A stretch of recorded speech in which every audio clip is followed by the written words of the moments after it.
Alright, so what we have here is a model of the human heart.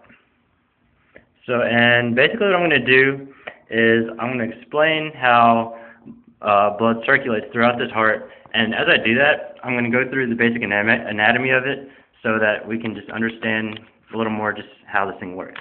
Alright, so to start off, so we have the blood in the body, right? And the blood wants to go through the heart through the vena cavas. So there's two sets of vena cavas. There's the cranial vena cavas, cranial means top, and if we get down here, we have the caudal vena cavas, where caudal means bottom.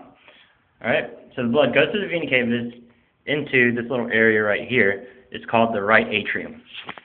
Alright, so the blood wants to go from the right atrium into the right ventricle. And you can remember that because, atriums are on the top and then ventricles are on the bottom.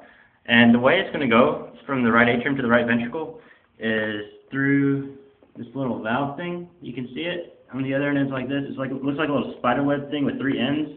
And this spider web thing is called the tricuspid valve. You can remember it because tri and it has the three ends.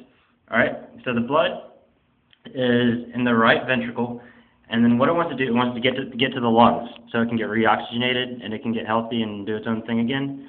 And the way it's going to do that, it's going to go through these two bulb things. It's actually a valve. It's called the semilunar pulmonary valve. And the reason it's called the semilunar pulmonary valve is because it takes the blood through the pulmonary artery right here. All right.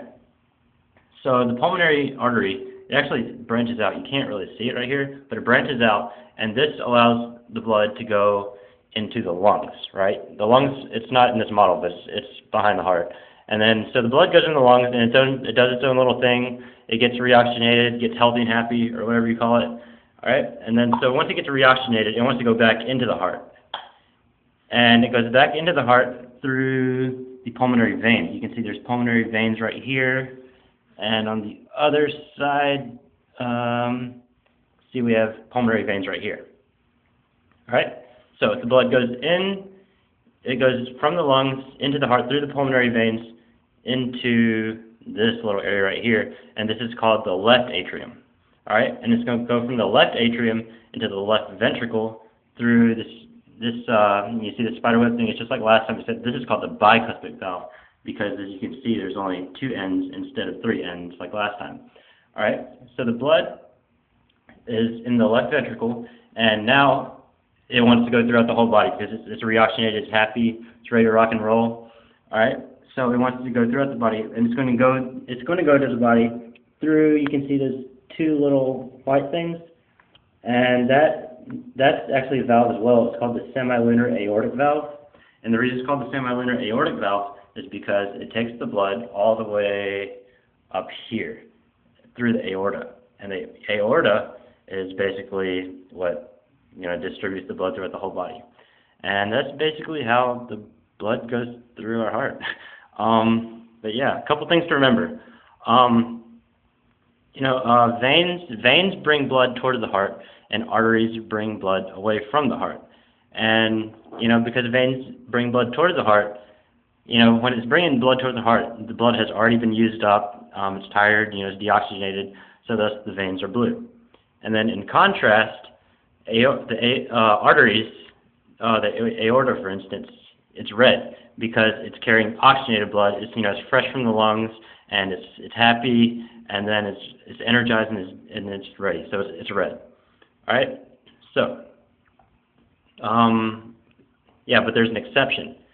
This pulmonary artery, it's an artery, but it's blue. And the reason it's blue is because the blood has not yet been oxygenated, because this is what carries the blood to the lungs to get oxygenated. So at this point, it's not yet oxygenated, and it's blue despite the fact that it's an artery.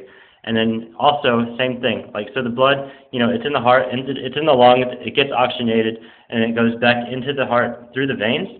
And even though veins are usually blue, pulmonary veins are red, because at this point, the blood has been freshly oxygenated, straight from the lungs, and the blood is good.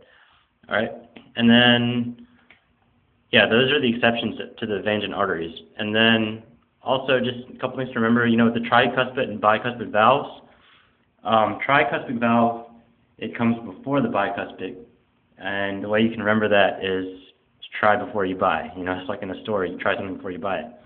And then one more thing, you can just tell anatomically between the left and the right ventricle is that the right ventricle, the left ventricle, I'm sorry, is bigger. It's bigger than the right ventricle because that's basically, you know, it needs more space to carry all the blood throughout the body. You know, it takes it to the artery, and yeah, that's pretty much it.